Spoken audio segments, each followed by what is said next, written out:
Funding for Elwood City Limits is provided by Christopher Eiffel, Ian Collis, John DuLong, Josias Melendez, Leanne S., Light Relentless, and Poolside 123. If you'd like to support the podcast and get a little something for your trouble, go to patreon.com/Elwood City Limits.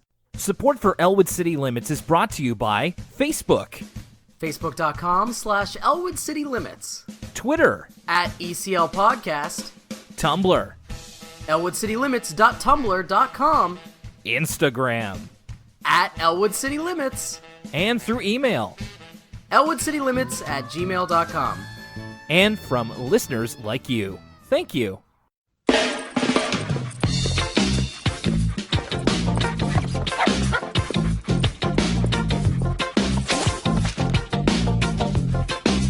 Well, I've been a patron of the arts lately.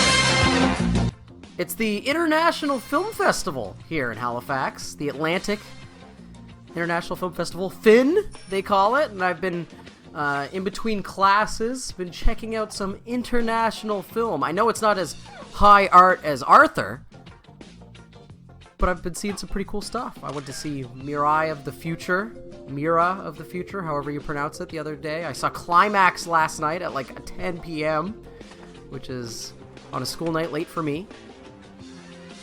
So these could very well be Lucas Mancini's film locks of 2019, depending on the kind of distribution that they get. Exactly. I'm going to see Mandy next week. I'm seeing Under the Silver Lake tonight, which I'm very excited for. Now, are you a patron of the arts, or are you a Patreon of the arts? Because I've been having some trouble with that myself. I think you're not a Patreon of the arts unless I'm giving them $1 every month. And I get the exclusive arts podcast or something like that. But no, I've been a patron of the arts. It's funny, I was watching Climax last night, the new Gaspar Noé film, or however you pronounce his French name, about a bunch of dancers who do acid and then everything gets all crazy. Oh yeah, that one. I've seen the trailer for that. And there's a part in the Arthur episode we're about to talk about that's very brief, where the adults are all dancing, but I had flashbacks to last night, and I was like, whoa! But I will say, for all of our Arthur fans out there who are big fans of animation, Mirai of the Future is a must-see. It's amazing, so you should check that out. That's my big Lucas Mancini recommendation of Finn thus far. But I am excited for Under the Silver Lake with Andrew Garfield. It's from the director of It Follows. That's tonight. Oh, so I'm looking forward to seeing that. You're picking the good ones. Yeah, and of course we're keeping that Halifax content fresh, even though the considerations for Best of Halifax are officially over. We can cut down our opening significantly in terms of time. But yeah, that's what's going on. I've actually been watching a lot more TV, and because I've been trying to make sure that I get rid of my Crave TV subscription before the 25th, because I don't want to pay for another month. So I was mainlining Twin Peaks: The Return for the last couple of weeks. Finally finished that yesterday. What do you think? Well, it's I do appreciate that, and if you want to hear my thoughts on the original Twin Peaks, if you're a Patreon subscriber for Elwood City Limits, the episodic Arthur podcast, you can go to our Patreon, patreon.com/Elwood City Limits. I did a filibuster episode about Twin Peaks. The Return, I think it's really cool to see what it's like if Twin Peaks was more Lynchian. It's like a really long David Lynch movie, and by the end of it, I wasn't exactly sure how I felt, but it was definitely a fun ride to take. So what's next for old Will on the Crave TV docket? I know they have Broad City. I hear they have The Sopranos. Well, what are you going to take a deep dive in on next? Well, actually, not on Crave TV, because as I said, I'm going to get rid of the subscription for a little bit. Got to save some money, so it's back to Netflix. I actually just finished both the 5th season of Bojack Horseman and the 2nd season of American Vandal. Both very good. Would highly recommend. I've heard good things about the American Vandal season. See, Will, we're men of culture. People think we just know about Arthur, but we watch all sorts of stuff. That's right. We are talented, very versatile men about town, baby. We are humble, too. And, of course, by this point, if you're not already sure, my name is Will Young, and that's my co-host Lucas Mancini. Hello, hello. And we are here to talk about Arthur. And so are our lovely listeners, of whom gave us a couple of emails over at elwoodcitylimits@gmail.com. This first one comes in from longtime emailer Urs Cat. Email's titled, "If I haven't seen it, it's new to me." Dear Will and Lucas, a few years ago, my sister and I wanted to go back and rewatch Arthur because it's a really good show, but we got bored a few episodes in because we knew it all. I didn't want to just skip forward to an episode we didn't recognize because I felt like I wanted the context of knowing what had aired beforehand. Your podcast has been really useful for me to substitute rewatching episodes I know by heart, but this last pair of episodes that we covered, Real Quest and Double Dare, I couldn't remember, and in fact, I don't think I ever saw. It was exciting to watch these episodes I missed so I could listen to your discussion. That's a cool thing, too, is like when we're not sure of the episode we're watching before we go into it, and then we kind of get to rediscover it a little bit, because we're in the wheelhouse now. It's going to take a while before we get to Arthur episodes we don't recognize. It's true. Like, I think you have a better memory with this stuff than I do. Like, a lot of times I'll remember specific moments or details from an episode, but not so much just seeing the title and recognizing the episode as a whole. They're different types of... It's different types of interesting, though, right? Like, when we watch an episode that we know off by heart, it's always an interesting thought experiment to return to that episode, but it's also fun to be surprised as well. Absolutely. Urs had a follow-up email about, last week we were talking about the "this statement is false" question. Oh my gosh. So... They say, also, this statement is false is a logical concept known as a paradox. You want to talk about David Lynch? We're gonna go there. We're gonna get transcendental in a little bit here. A paradox is simply a self-contradicting statement or an idea with incompatible propositions, such as a four-sided triangle. You may be more familiar with time travel paradoxes, where a character goes into the past and meets themselves, preventing them from time traveling. But if they don't time travel, there will be no one preventing them from time traveling, and this train of thought turns into a tight circular track. If you've never explored paradoxes before now, I encourage you to seek them out. They sure gave a younger me quite an enjoyable trip. Get into solipsism. Take an intro to existentialism class. This purely theoretical mind space is one of my favorites. The only way to win is to not play at all. I learned that from War Games, starring Matthew Broderick. That's how he defeated the computer. Was with the paradox of tic-tac-toe. So I've never seen that movie. Does he beat the computer? You've never seen War? Whoa! You've never seen War Games? I haven't seen it yet. Oh, it's a good. I haven't watched it for a while, but it's like a pretty fun like 80s movie where like a kid almost nukes the world. Yeah, I would like to at some point. But, anyway, that's how he defeats the computer, is he makes a paradox, because like tic-tac-toe is inherently paradoxical when you both run out of moves and it's a tie, and then the computer's like, the only way to win is to not play at all. Spoilers for War Games. Yeah, then it stops the nukes. That's the only thing that I know from War Games, is the only winning move is not to play. So I just don't have any context for that. All right, Cat, thank you for that. And we also have an email from longtime fan and social media supporter Kelsey Marie. Hey, Lucas and Will, I just wanted to tell you that Arthur and Buster aren't from New York. I've been trying to figure out where they live for the longest time, and I narrowed it down to 2 states, either Maine or, for a while, Minnesota. But Minnesota was knocked off the list when there was an episode on hurricanes later in the series. They do live close to New York, though. I've also thought of possibly New Hampshire as well. So, of course, we've talked about this a lot, especially in the earlier episodes. I think we kind of figured it was somewhere like Pennsylvania or Chicago or one of those Massachusetts. Massachusetts. Definitely somewhere in Massachusetts. Somewhere within driving range to New York, where it would just be like an afternoon trip. So, and it also seems like it's near beaches, so that kind of signs off Chicago. And also, I feel like if Arthur was based in Minnesota, their regional accents would be a lot stronger. Just be like, "Hey Buster, let's go on down to see Riddle Quest." Also, they'd all sound like Jesse Ventura. Everybody would be listening to This American Life on their radio all the time. We get a lot more "oh yas" in there. Yeah, I think Minnesota's a good guess because it's near all the Great Lakes. I was just listening to on the Giant Bombcast how Dan Reichert was asked what his favorite state was, and he always said Minnesota, because it's got the huge metropolitan area with Minneapolis, which is apparently a great city, but it's also got the really rural, beautiful, like all the lakes and stuff, which kind of fits what we see in Arthur. I think what discounts Maine is that Maine doesn't have that kind of major metropolitan area that Elwood City is. So I think right now we're like Massachusetts, maybe somewhere in the New England area. Yeah. Is where we're thinking, but the mystery continues. I thought we had closed the book on it, but it keeps getting pried open. Yeah, much like the animal hierarchy, I don't think we're ever going to completely escape this one, as long as we keep getting new listeners, which, I mean, I certainly hope that we do. Kelsey also says, you did a podcast on one of my favorite episodes, 1001 Dads. I myself come from a divorced family. It was cool to have that representation on a kid's show. Also, do you think we'll ever get an answer to how Ratburn's dad died, since Ratburn said his dad was no longer around? I don't think there's anything terribly salacious about that. I mean, my guess would be from old age. I mean, unless it was like some kind of weird ballooning accident or something. Yeah, either old age, eccentric balloon accident, or he was killed because of his research. Or like Bojack's dad, he died in a duel. There we go. He's like Alexander Hamilton. All right. Well, thank you both, Erscat and Kelsey Marie, for your emails. That's at elwoodcitylimits@gmail.com. We're going through the Emmy-winning season. I almost said nominated. Emmy-winning season of Season 5 of Arthur here. Speaking of the Emmys, which happened recently.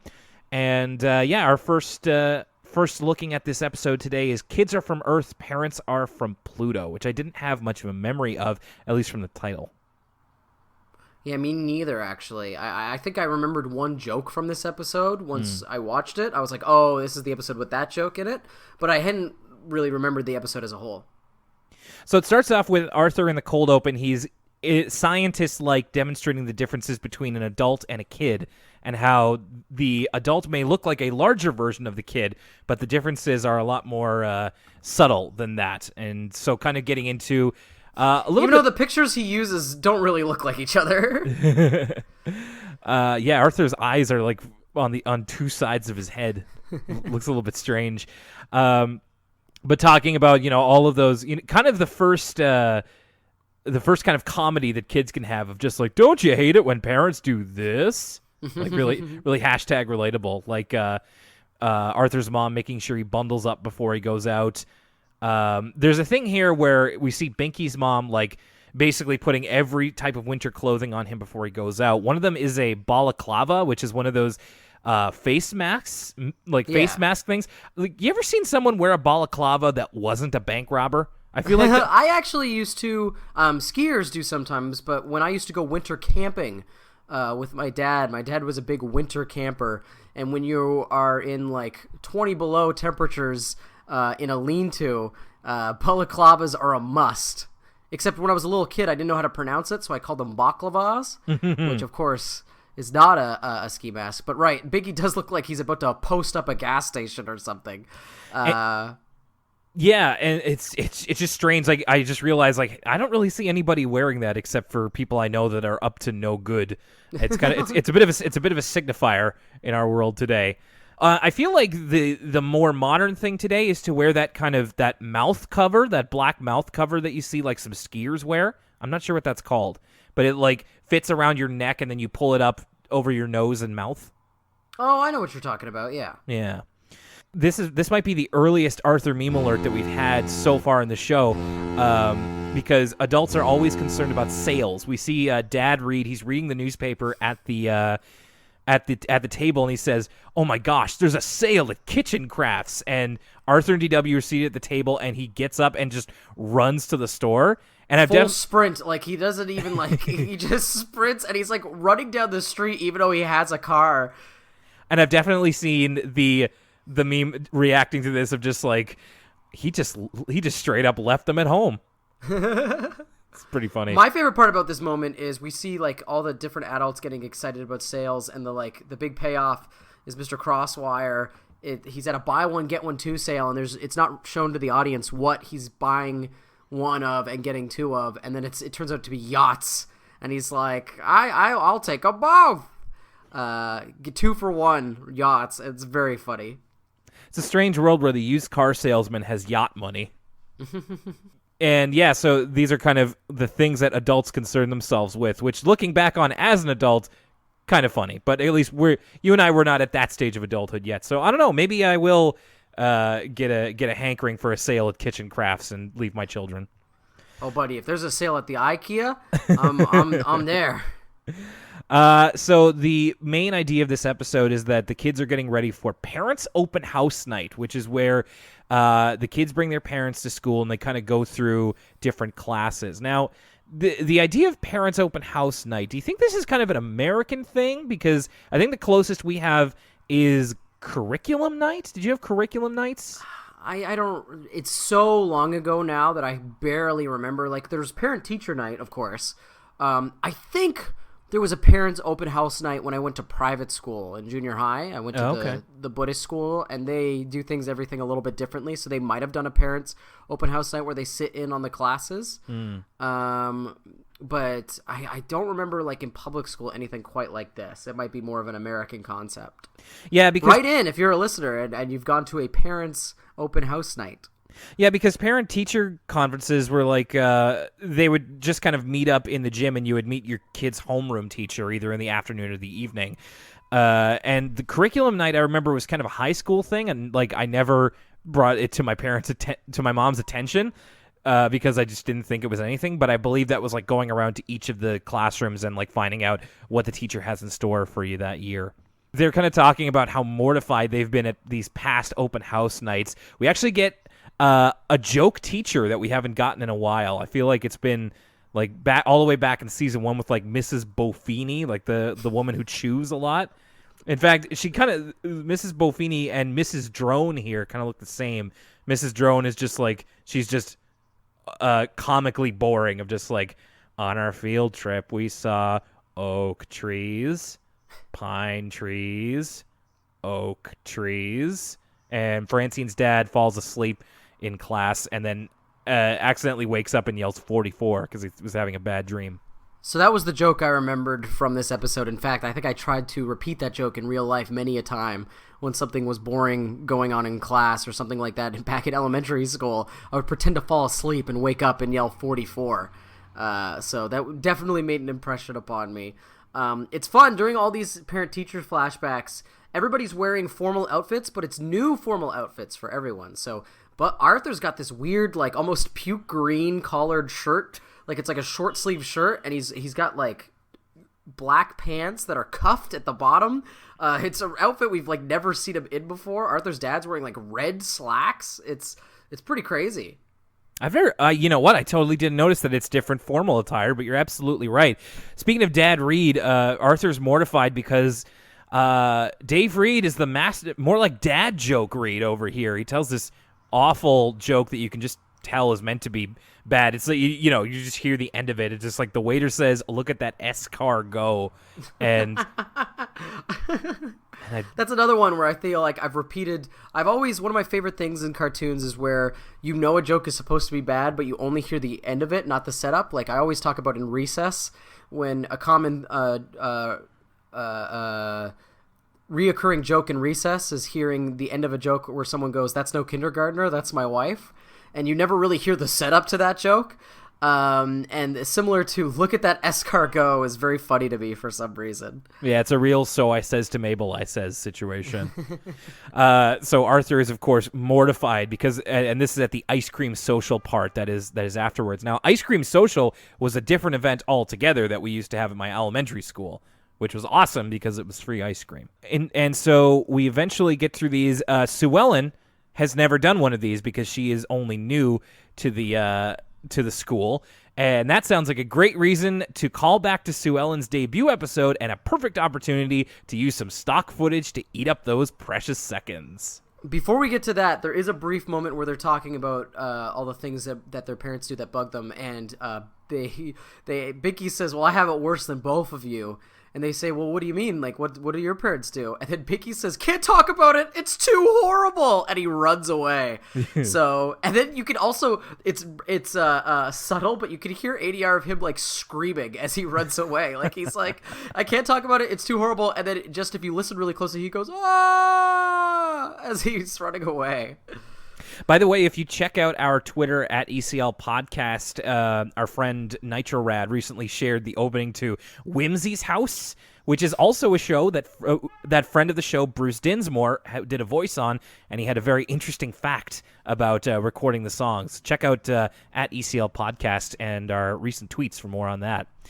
So yeah, we do see the stock footage of everybody thinking that Sue Ellen was an alien from Sue Ellen's debut episode. What season was that from? I had almost forgotten about all this. First like, season. The invasion of the body snatcher stuff, them thinking DW was an alien as well. Like, it's been so long now. First season, eh? Yeah. Wow. And it's how far we've come. Yeah, really. And it's funny because, in fact, I remember that was the episode I believe that we did with our buddy, our pal, Evan Stoney.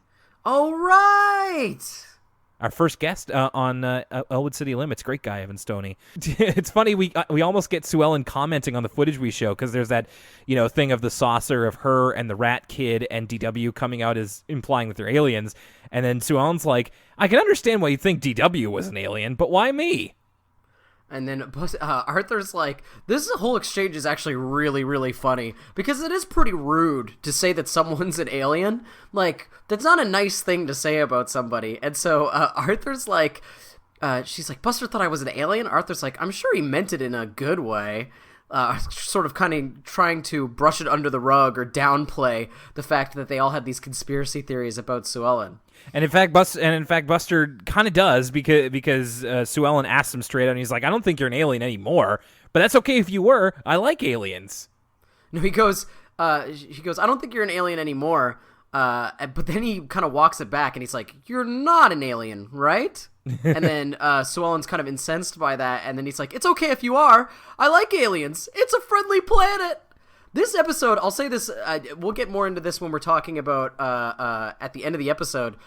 This episode had me laughing a lot. Like, there's a lot of, like, really, really funny lines from, like, usually in an episode, there'll be, like, one character that's a star of the show that makes me laugh a lot. Usually it's Binky. But in this episode, everybody kind of has a moment to shine, and, like, all the A plots and B plots are really funny. Like, Arthur's dad's dad jokes, all the stuff with Binky and his parents, this all stuff with the Sue Ellen is, like, pretty funny. I found this to be, like, the dialogue in this episode's really good. Yeah, I'm looking forward to getting to this stuff with Binky. So at this point, Sue Ellen is kind of hearing all this stuff, and she's starting to get self-conscious about how her parents, who are more worldly, might be perceived by the other parents and the other kids. We get, like, a couple of imaginations here. Sue Ellen imagines her mother walking in with, like, hang on, I'm just about to get to it here in the episode. She's got I wouldn't even be comfortable saying what culture it might be from, but she's got like a head wrap and this like striped green and purple kind of suit. And Mrs. Crosswire, in her imagination, takes one look and spills all the tea. She just audibly whispered, "She looks like she got lost on her way to a clown convention," and everybody laughs. Boy, ooh, man. Yeah, it's rough.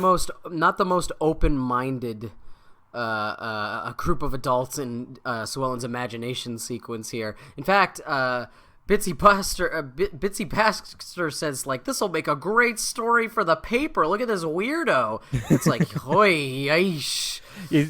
She even says, "You were right, son. They're not from this planet." This moment, the next moment, imagination sequence was my favorite. This part is hilarious, where it's Sue Ellen's dad doing something that he actually does in real life, where he's talking about their travels and how they lived in Nigeria, they lived in all these places, and then Mr. Ratburn, who seems to be kind of, I don't know what the word is, not xenophobic, but very patriotic, starts to become concerned that Sue Ellen isn't American enough and hasn't spent enough time in America. He says, who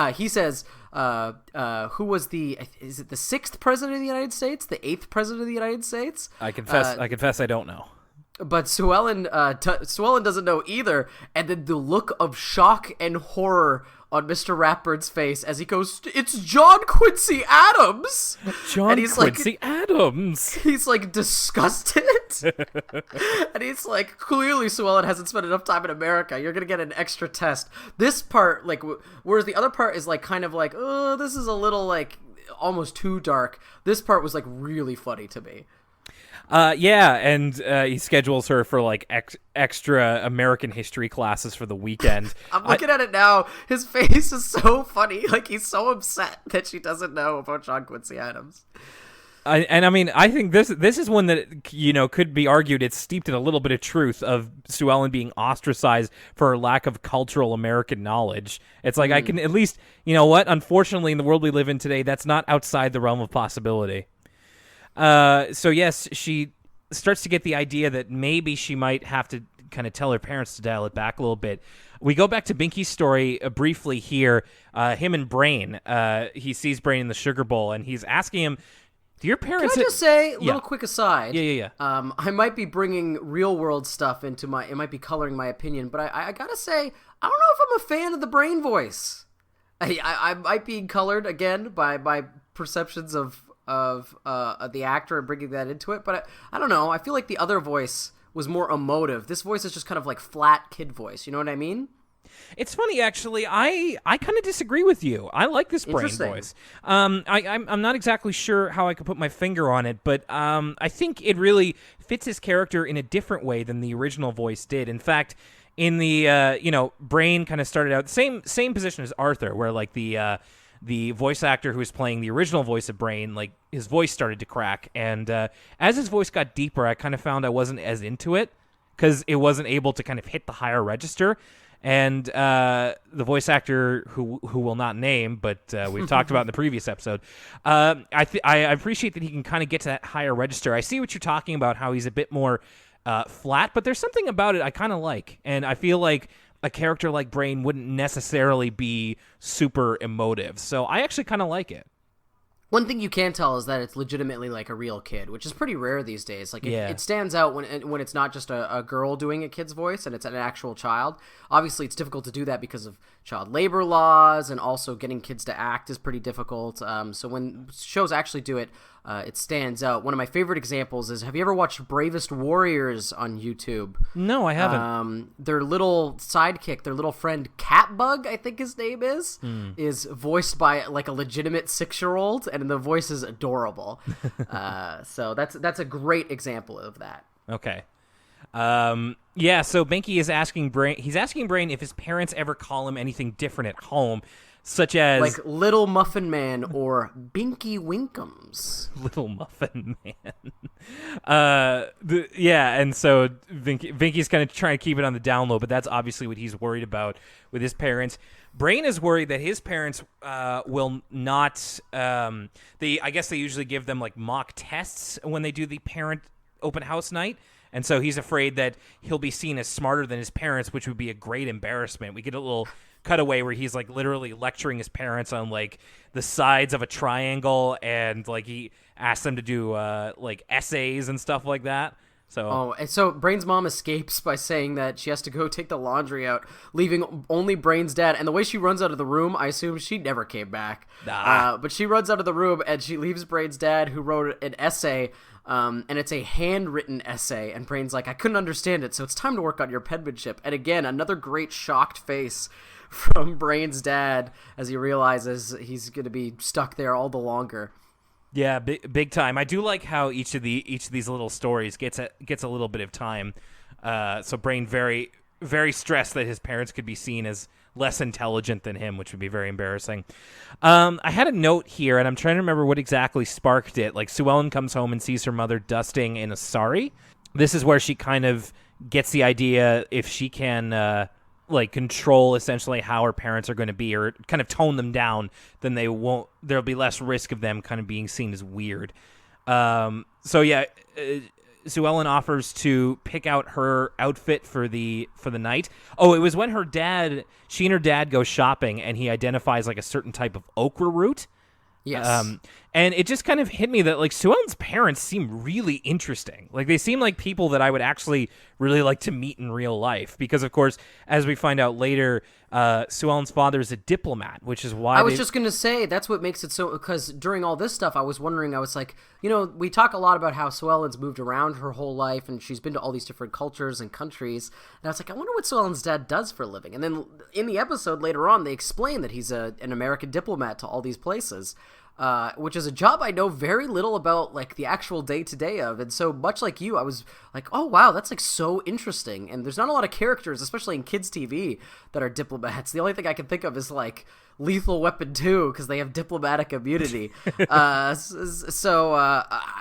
again, much like the lady who's looking at the okra root and being like, what is this? I'd love to have a conversation with Sue Ellen's dad. They do a really good job of, if this character was handled differently, Sue Ellen's dad could sound like someone being like, well, actually, I know all about this because I'm so worldly. But they do a really good job of making him seem charismatic and just like a really curious, well-traveled guy.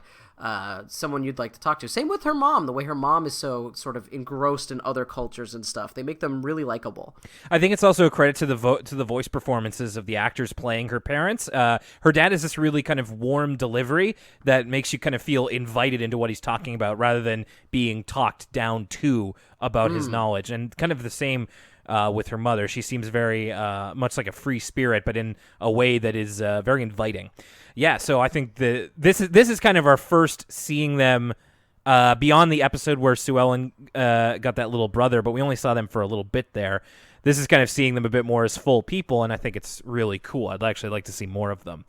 And it's kind of sad because you see this. We get this moment where Sue Ellen sort of cuts the conversation short and ushers her dad to the checkout line, and as her dad's like loading the groceries into the car, she's like, could you not talk about all the places we've been, because she's anxious about seeming weird. And her dad, it's a really, really subtle moment, but her dad's like, oh, like he wants his daughter to be happy, so he's gonna do what she wants, but you could tell he's like a little perturbed by the whole thing.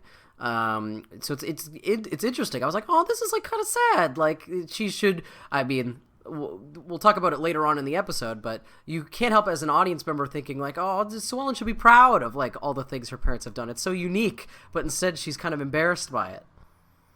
Yeah, and we see that as well speaking of 80s movies, we get like an actual honest to God fashion montage of Sue Ellen's mom trying on all these different cultural outfits, let's say.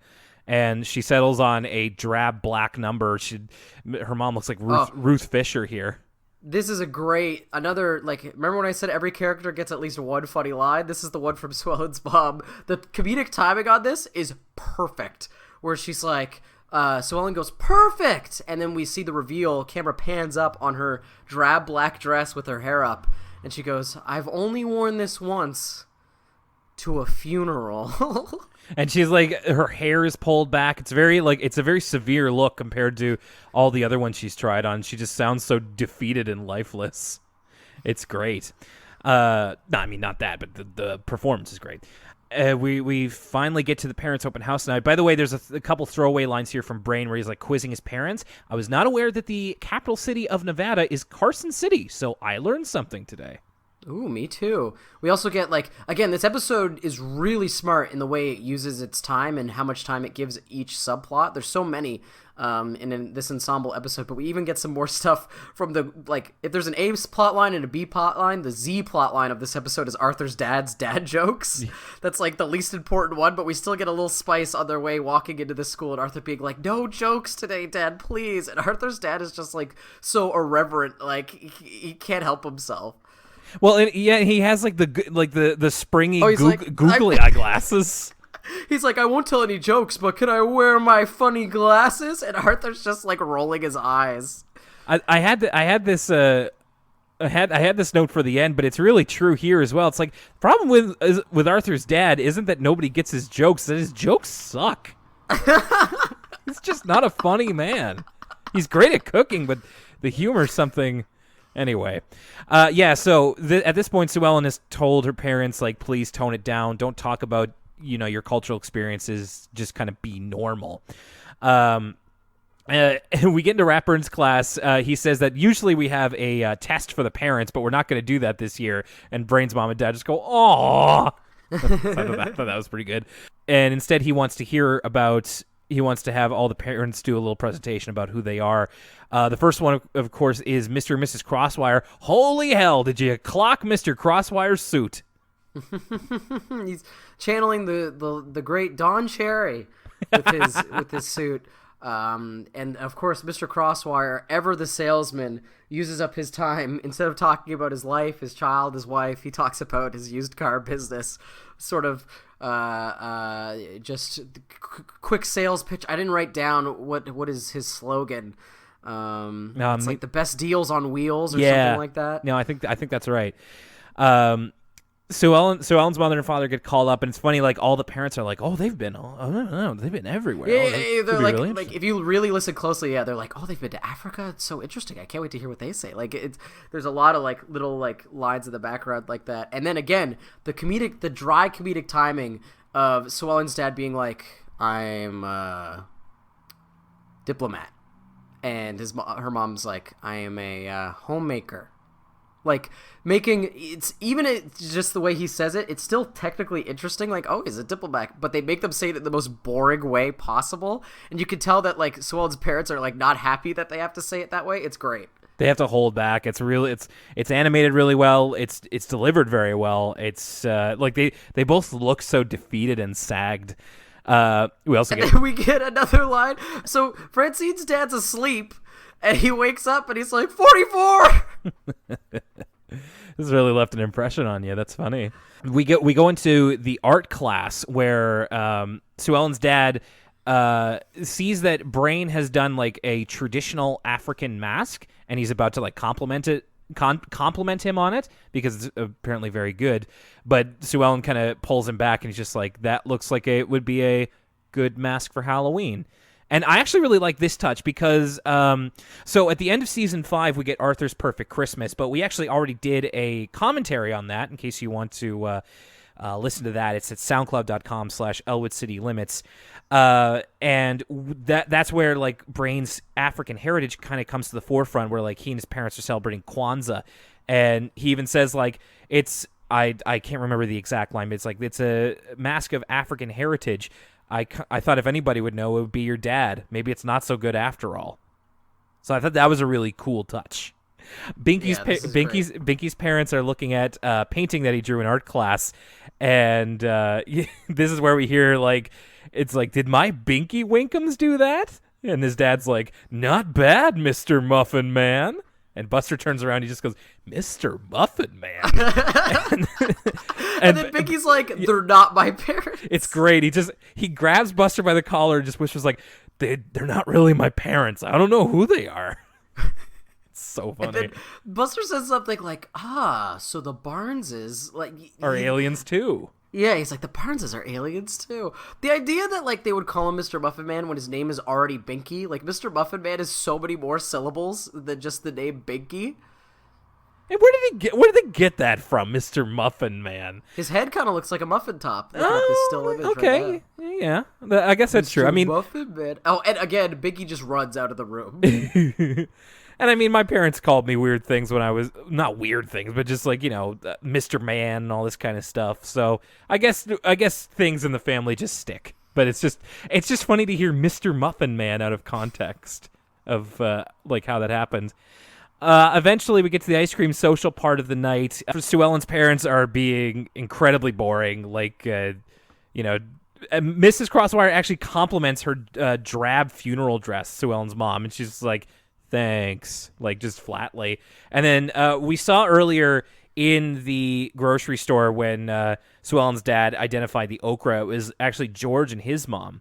And she comes up to talk to him, and she's just like, you must have been to a lot of interesting places. And he's just like, not really, just here and there. And it's just like, man, oh man. And then finally Sue Ellen can't take it anymore. She tells them that it's okay to be themselves. They don't have to keep holding back for her sake. And like Sue Ellen's mom undoes her hair, and they're immediately so much happier.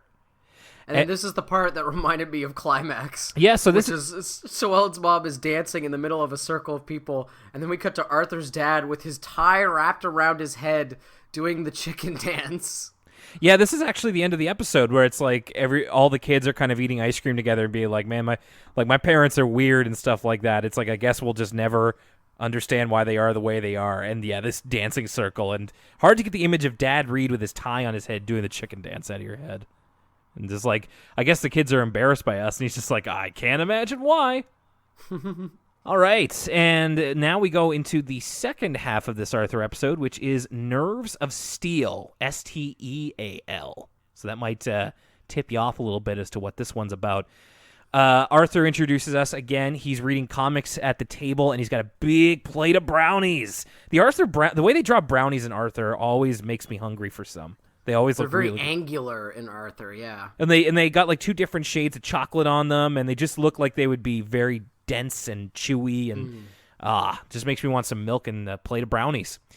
So Arthur says, taking something that isn't yours, it always leads to trouble. And we actually get Detective DW here, who's investigating the brownie thief, because I always love when an Arthur episode, even if it's just a little one in the intro, always love it when they have a mystery. They're always so fun. And the way this is presented is really fun too, because we see a lot of places in the Reed house we've seen before, like Arthur's mom's office or the outdoors, but there's all filmed with like Dutch angles. Well, filmed. They're all animated with like crooked Dutch angles, just to add to like the mysteryness of it, as DW is snooping around trying to get to the bottom of who took the last brownie. Right, and she immediately suspects Arthur, which as we know is a good angle to start with. But he said he's gone to the dentist and he's not allowed to eat any more sweets today, at least. So she's looking for crumbs all around the house, and then she finally finds Pal licking up a couple of chocolate crumbs. At first, I was like, do we need to take Pal to the veterinarian? Like, if Pal ate those brownies, that would be fatal. Yeah. So I sure hope he wasn't the one, but luckily, he probably should be licking up those chocolate crumbs either, but luckily it wasn't Pal who ate the brownies. Turns out it's the chocolate crumbs are from Dad eating the very last brownie. Again, these are brownies that DW and Grandma Thora made the other day, and she says, "Dad, you stole my brownie?" And he's just like, "I didn't steal it. I ate it." Very brave. And there's an amazing sting. Like there's like a reveal sting. And then a classic zoom in on great react gif, zoom in on DW's shocked face as she's betrayed by her father. And then she runs out of the kitchen saying that Dad stole the brownie, and Arthur's like, "Relax, DW, it's just a brownie, isn't it?" And we never follow up on it, which is kind of weird. Yeah, that is a weird line. It's like you'd think the episode would follow up on that, because the way Arthur's like, "It's just a brownie, or is it? Isn't it?" But that's just kind of like a weird non sequitur, I guess. Yeah, it's like Dad ate the last weed brownie or something. Like, can't just give those away. You got to save them.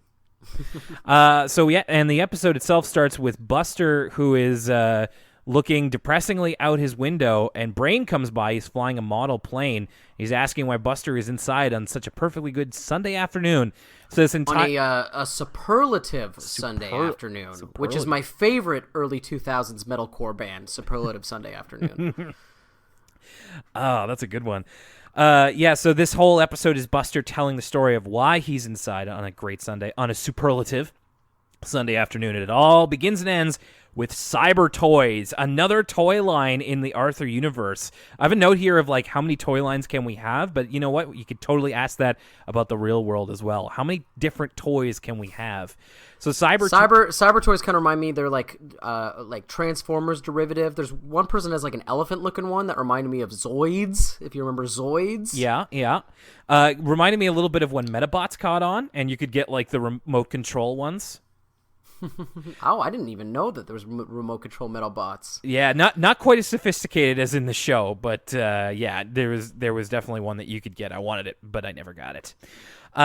So yeah, I guess that would be the real world Cyber Toy equivalent, and yeah, like we see a bunch of his friends playing with it. Binky uses it to scare Muffy and Francine, but the thing is that Cyber Toys are apparently very expensive, and Buster and Arthur are not going to be getting Cyber Toys anytime soon. There's a part here where Buster is kind of talking about, they're looking at the Cyber Toys display at the drugstore. And I wrote this down too. Buster's like, look at the detail, the craftsmanship. And I was like, you know what? I could totally see Buster having a toy review YouTube channel. Oh my gosh, Buster's reviewing like Masterpiece Transformers, the die-cast metal, like $100 ones, where it's like, Obviously, the Generation 1 Soundwave re-release, as you can see in the fine details. Or Buster would have, like, one of those Gundam building Twitch channels where he just builds Gundams on camera. Yeah, Buster would be wearing a gunpla. It's funny this picture that we're painting of Buster as like a young adult. It's just like he stays in his college dorm, smokes weed, maybe watches Infowars.com, does Transformer toy reviews, that kind of stuff. He's got quite a few varying interests.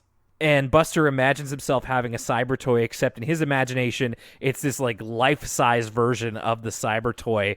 It's like the one itself, I forget if it's named or not, but it's like this green robot with like blue Doctor boots. Something. It's like Doctor, and he's got a Z on him, so it's like Doctor. It's something that starts with a Z. Yeah, and it looks a bit like Doctor Doom. It's like green with a blue cape, and in his imagination, it's life size, and it like announces his presence of like Buster Baxter as everybody's playing with their toy versions, and then it's like kind of jumping all over the place and shooting lasers. And I think Brain says, "Buster, that's the coolest cyber toy ever," and Buster responds, "Of course, because he's mine." So Buster and Arthur, I think, eventually ask their parents if they can have a cyber toy. And one of them says, like, my mom just laughed, and Arthur says, my parents said if I want one, I have to buy it with my own money. What do you think? What are you thinking? Like maybe $30? Ooh, yeah, probably like a high-end toy back in the day, probably like 30, 35. Yeah, and that's not easy. That's a lot of Saturdays spent raking leaves and babysitting the Tibble twins. It's true. Gotta be really worth it. They're both kind of feeling the FOMO with this one as they kind of stare longingly in the drugstore, and then Buster makes a decision that will impact his life for the rest of the episode. That's right, Buster. We talked about Buster's various interests. It turns out one of them that we didn't touch on is boosting.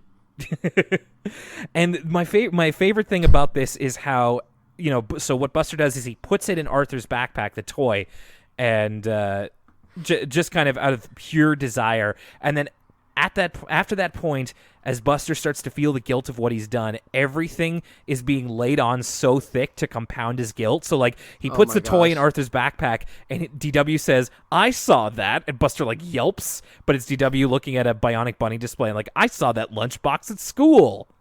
And it's just like, and then he like immediately sees the security camera. Like it's just one thing after another. This is a little bit jumping ahead. We'll go back to the current scene, but a little bit ahead. He's like walking down a street that we've never seen before in Elwood City.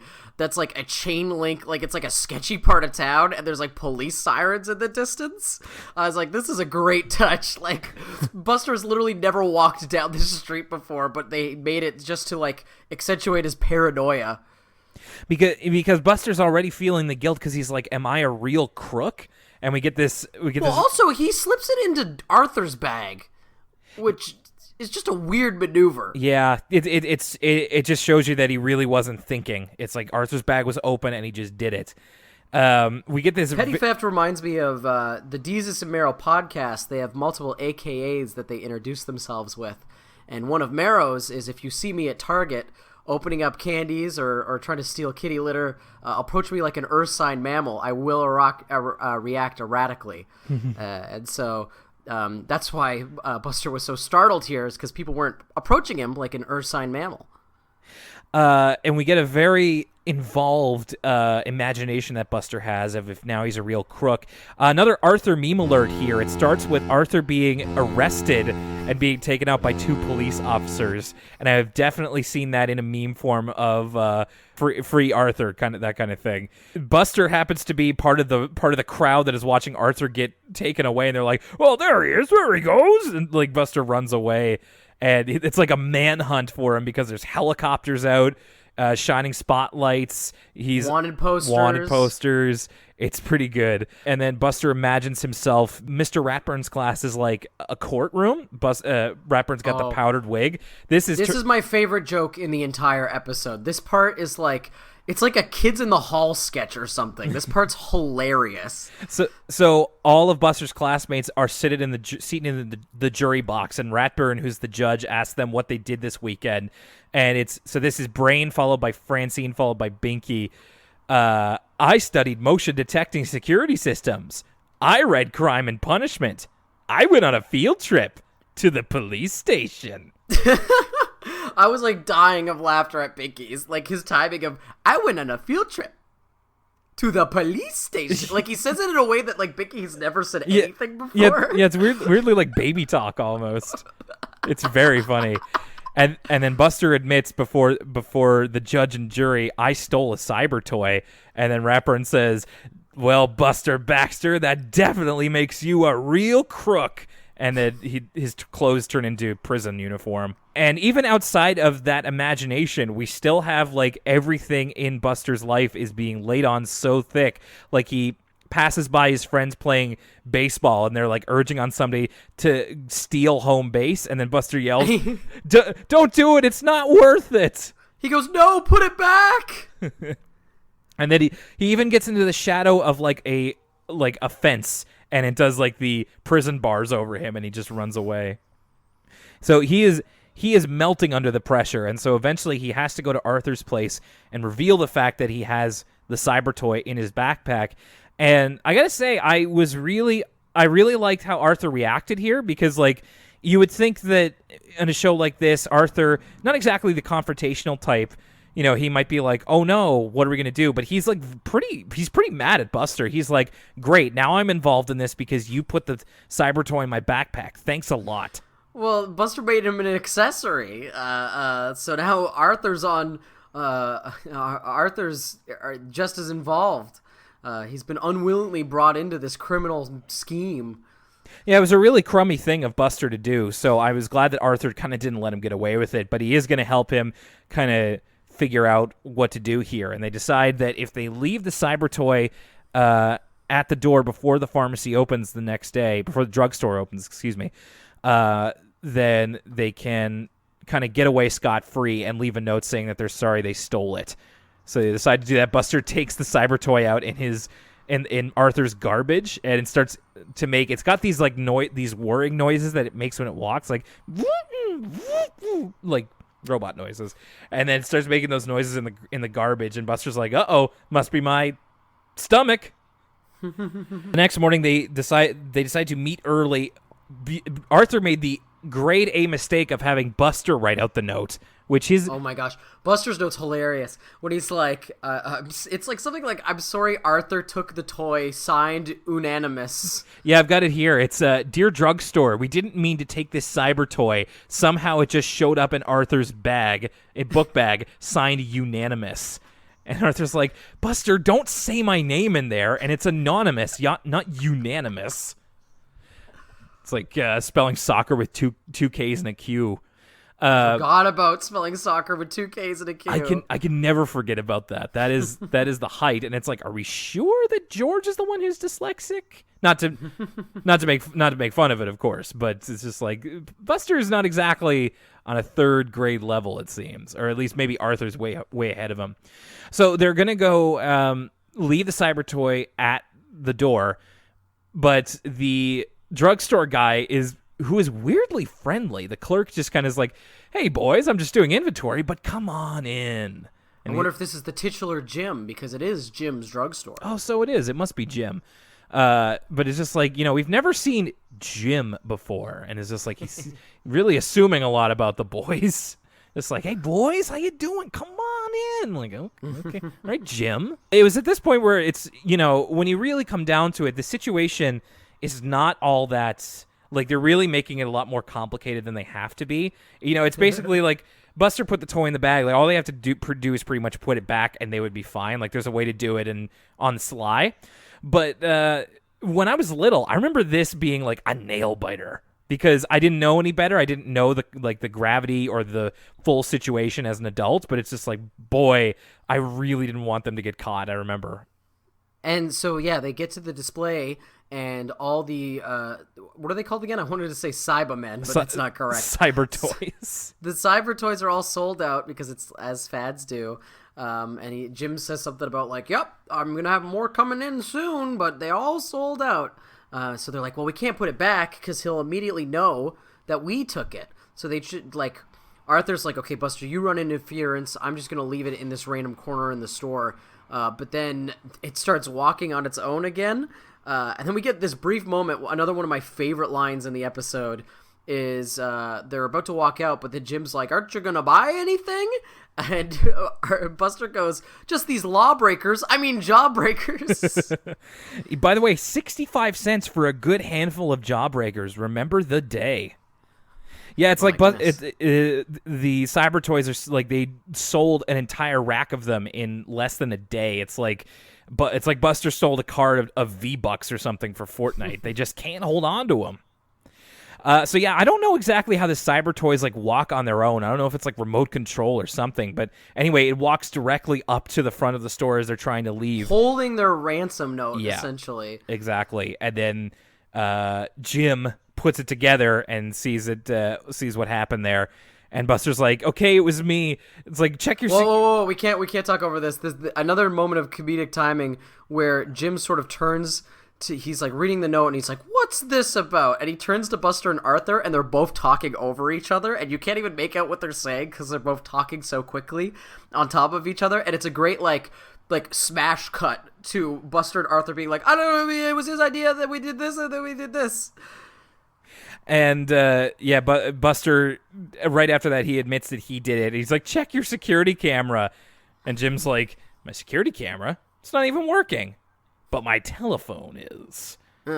So okay, Jim, like so Jim is gonna call their parents and tell them what they did, and chides them. He's just like, I know you meant well by returning the toy, but taking it in the first place, that's where you went wrong. Very wrong. So now I know this is a kid's show, yes, and so they have to come down hard on stealing. There's not a lot of room for moral grayness here, but as an adult, I just gotta say, I was not pleased with how mad Arthur's parents were at Arthur, because they were like, "You should have come right to us what you figured out what Buster did." And I was like, damn, like, way to raise a narc. Like, okay, like Arthur really was, I think, the victim here. Like, he was brought in by Buster, and it's like, Arthur didn't want his friend to get into trouble, and he tried to mitigate the situation as best he could. Buster wasn't even going to return it if Arthur hadn't suggested it, yet his parents are still like, "You should have told us right away." And I'm like, okay, you bunch of narcs. Like, I agree with you. Like, I was going to make a note about this, and I'm like, maybe I'm thinking too hard about it. Well, again, like, obviously, I'm not that mad about it because I don't expect a kid's show to come down like that. Like, they had to be like, "No, Arthur's just as bad because he kept a secret from his parents." That's just the kid's show thing to do. I'm just saying, like, as an adult, if I was in this situation, no way would I be telling my parents. Absolutely not. I would have done exactly what Arthur did and tried to fix it, but in a way where, like, Buster could still get off scot-free and not, like, feel the full wrath. Right, and, like, it's understandable, and you pretty much said it right there, of just, like, if they could do it without involving the parents, which it seemed reasonable that they could, then, why even bother going that route? And it's, like, Arthur didn't do anything wrong. If anything, like, Buster did wrong to him, so I don't think Arthur deserved to be punished necessarily, and like they're both punished. Eventually Buster is like pretty much grounded, I think. Grounded for a month. Yeah. He's like, only 3 more weeks. So we get a couple. So the whole episode is kind of told in flashback because it's Buster explaining to Brain why he can't go outside on the what is it? The superlative Sunday afternoon. Yeah. And then he's like, only 4 more weeks. It's like, oh geez. And also his mother comes in and says, it's like, "Wash up for dinner, Buster, but remember, no dessert." And Buster just says, "She really knows how to hurt a guy." We also get here, like, this is a pretty miserable ending. Like, Buster is so down in the dumps, and they're playing the same music from when Buster said goodbye to Arthur, and it's like really sad and like mopey. And like Buster ends off his story to Brain. It's like, "And that's why I'm inside on a perfectly good Sunday afternoon, because I took something that didn't belong to me." And Brain, what a great friend. He just says, "Wow, I'm glad I got mine for my birthday. See you later." Like, screw you, buddy. Like, what a crappy thing to say. Hey, Will, crime doesn't pay. But, like, not even like, "Wow, that stinks, Buster." Just like, well, it didn't happen to me, so bye. Like, you want to talk about who's a narc? It's Brain. He's like, "Serves you right." 100%. 100%. And that's the end of that. It's a pretty sad ending, all things considered. Let's take it back to the first one. Kids are from Earth, parents are from Pluto. Lucas, it seemed that you like this one quite a bit. Yeah, I loved Kids Are from Earth, Parents Are from Pluto. It's definitely, we're only episode 2 in the season, but after a pretty melancholy first set of episodes last week, this episode's awesome. I loved it. I thought it was awesome. It's my favorite aspect of it. It's an ensemble episode done right, where the A plot is obviously Sue Ellen and her anxieties about other people not understanding her parents' worldliness, which is a pretty nuanced issue. Whereas the next episode is about stealing. It's a pretty black and white, kids' morality episode. This episode's a very nuanced thing of hey, you shouldn't think other cultures are weird just because you don't understand them. You should have an open mind and be curious about that kind of thing, which is a great moral. But then this episode is just peppered in. It's hilarious. It's so funny with all these different lines and all these different storylines. Every kid is worried about a different thing to be embarrassed about, and they're all funny. Arthur and his dad's jokes, Binky and the Mr. Muffin Man stuff. Even Francine there's only 2 little bits in the episode where her dad falls asleep and then wakes up thinking he's still in school. But they're both funny as well. I love this episode. It was awesome.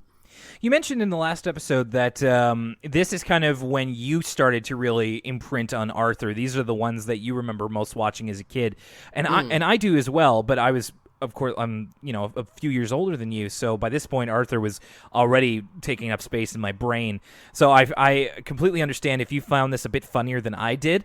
The humor was good, but it just didn't kind of. I wasn't rocking and reeling like it seemed like you were. But at the same time, kind of talking about it, I realize how much I do like this episode myself. I don't think I like it quite as much as you, but I'd still say it's pretty good.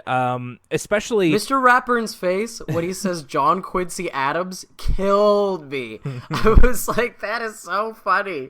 He's disgusted. I'll have to add that to the screen caps. I'll have to take a look at it again.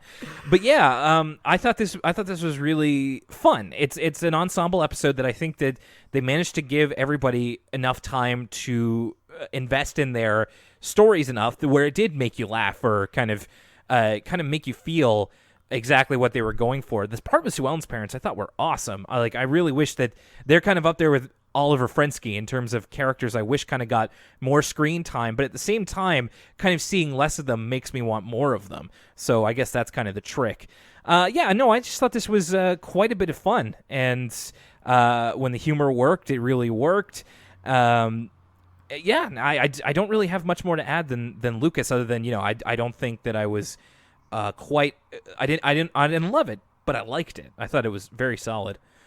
And Nerves of Steel, I will say, I think I liked a little bit less than Kids Are From Earth, Parents Are From Pluto, but I also think that they did it quite well. I remember as a kid, it was so suspenseful, and it's all about kind of reassessing it as you become an adult and seeing okay, well, there's less stakes here than I thought, but for a kid, I think this works super, super well. And I think that the message, about not stealing, although it's pretty 80s cartoon, it's pretty rote in terms of it's been done before. I like kind of the spin they put on it. I like the cyber toys. I always like it when they come up with a new toy line.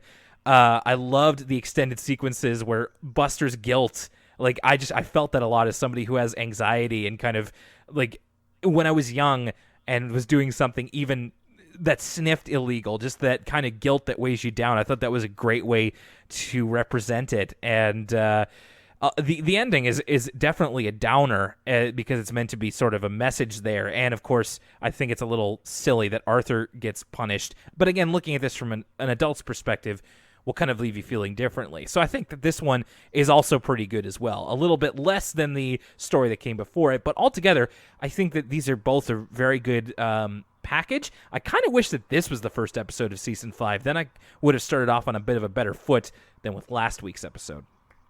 Yeah, I almost completely agree with you. It's everything you said almost. Even the fact that, I remember when I was a kid, and whenever I did something, to the level of stealing or something like that. I was always wrought with guilt. Like, every waking moment I was thinking about, like, what if I get caught? Like, there's all these things. Like, that's just the type of person I am. So I definitely, like you, empathize with Buster. And so when he's walking past that chain link fence and hearing the sirens in the distance, and his mind's just like, oh my god, Arthur's gonna get arrested, and then I'm gonna be on the run, and all this stuff. And like you said, I think I liked it less than Kids Are From what is it? Kids Are From Pluto, Parents Are From Mars, or Kids Are From Earth, Parents Are From Pluto. That's it. I didn't like it quite as much as I liked that episode, but it's still a really entertaining episode. Like you said, suspenseful. There's some still funny lines in there, like just these jawbreakers. Or yeah. I went on a field trip to the police station. And there are like a few parts that, like, as an adult I find kind of hard to watch, like when Arthur's really cornering Buster about it in his room. There is a lot of like that 80s cartoon moralizing, like you said, of like, no, stealing is wrong in every sense. Same with like the ending of the episode. I always prefer when an Arthur episode is trying to teach some sort of moral, I always prefer the ones that are a little bit more nuanced, just because, of course, I'm an adult, so that's what I'm going to prefer. Much like Kids Are From Earth, where it's a very nuanced issue, whereas this one's very much like, oh, you shouldn't steal, which is something that's kind of rote in cartoons for kids. Like, I could see where it was going from a mile away. But everything else in it is structured pretty well, and it remains, even though you know exactly where it's going, it's a fairly entertaining episode. And again, much like you, I love it when they come up with the fake toys, so that part's fun as well. It's almost like if they wanted to do something similar to like Cartoon All-Stars to the Rescue, of like just a straight up anti-drug, like dare kind of thing. And of course, it's not nearly that intense, but that's the kind of stuff that a lot of 80s cartoons and early 90s cartoons would tackle, like the messages, and I felt like it was kind of old school a little bit in its messaging, but it's also for very young kids. So, you know, I understand why they did it, but it'd be interesting to see how this message might change if it were done in a bit more modern context. Buster's like stealing cryptocurrency. Like, no, Buster, you got all that Ethereum off the dark web. No, like I said, he'd be stealing like coupons for V-Bucks. Because he's got to get that. He's got to get that new Fortnite dance. He'd be messaging kids on PlayStation Network. Join my group. Get free V-Bucks. All right, so that is that episode of Arthur for you. Season 5, I mean, it's hopefully, I don't mean to put any undue pressure on it to deliver, but I mean, this is the one that won the Emmy, so I'm looking forward to what else it has in store. Clearly, one episode does not a bad season make, as we've seen by this episode, which is quite good. And we may see, indeed, next time we are here on Elwood City Limits. Before we get into all that, though, let's talk really quick about how you can keep up with us during the week. Facebook.com/Elwood City Limits. On Twitter, we are at ECL Podcast. On Tumblr, you can send us an ask over there, or just check out our reblogs, elwoodcitylimits.tumblr.com. And I would be remiss if I didn't mention, yes, we are on Instagram now. We are at Elwood City Limits. So add us over there. Give us some hearts. And, I'm just trying to refigure out how to use Instagram after several years of not having it. So apologies if my game isn't up to snuff. I'm going to try my best to get it there. Thank you to Erscat and Kelsey for their emails, elwoodcitylimits@gmail.com. And, of course, you can find the podcast by going to elwoodcitylimits.libsyn.com, LIBSYN. We're also on Apple Podcasts and, Lucas, as you told me, Google Podcasts, not Google Play. That's right. No longer Google Play. It's Google Podcasts. I'm also going to see about maybe trying to get us back on Spotify at some point. For some reason, that didn't work out the first time. I'm going to try again. Yeah, Spotify stuff is weird. Yeah, so we'll see, and hopefully we will be able to. Also a quick thank you to everybody who voted for us in the Best of Halifax Award. It's going to be a couple months, probably late October, early November when we hear the results, but we'll be sure to keep you updated. Thank you to everybody who voted. I'm now you don't have to be annoyed by us reminding you every week, but I still really, really, really appreciate everybody who took the time out of their day to vote for us. It means the world to me. And it means the world to me, too. Thank you very much. And you won't have to hear about that for another little while, unless hopefully we get in the top 3. So let's cross our fingers, but we'll let you know either way. Coming up next time here on... Oh, and also, before I forget, I keep kind of letting this fall by the wayside. Did you know that Elwood City Limits has 2 full-length commentaries for Arthur specials? At the end of Season 5, Arthur's Perfect Christmas, if you'd like to watch that again, as we are just a couple of months away from the holidays, check out soundcloud.com/Elwood City Limits. And you can also go to our Arthur It's Only Rock and Roll commentary, and you don't even have to pay a cent for it, unless you want to, over at Bandcamp. I believe it might be bandcamp.com/Elwood City Limits, but search for us over there, and you can find that commentary as well. I'm going to be putting those hopefully under the same banner after a little bit, so stay tuned for that. And, of course, one more thing, patreon.com/Elwood City Limits. That's where you can get all the commentaries, all of the filibusters for weeks where we're unfortunately too busy to do a full episode where we just talk about what's going on in our lives. That's patreon.com/Elwood City Limits. All it takes is $1 a month. Once we get to 10, we will be getting our own private Discord server. So check it out. See if it's for you. All right, coming up next time here on Elwood City Limits, it's going to be It's a No-Brainer and The Sure Thing. So I think I remember what both of these are, but we'll have to wait and see. I have no idea what those episodes are, so I'm excited. Well, Lucas is going to be going back to school, and I'm going to be going back to work myself. Canadian Thanksgiving coming up in just a couple weeks, and we'll be sure to be celebrating that as well. My name's Will Young for Lucas Mancini. It's okay if you are. I like aliens. It's a friendly planet. We'll see you next time.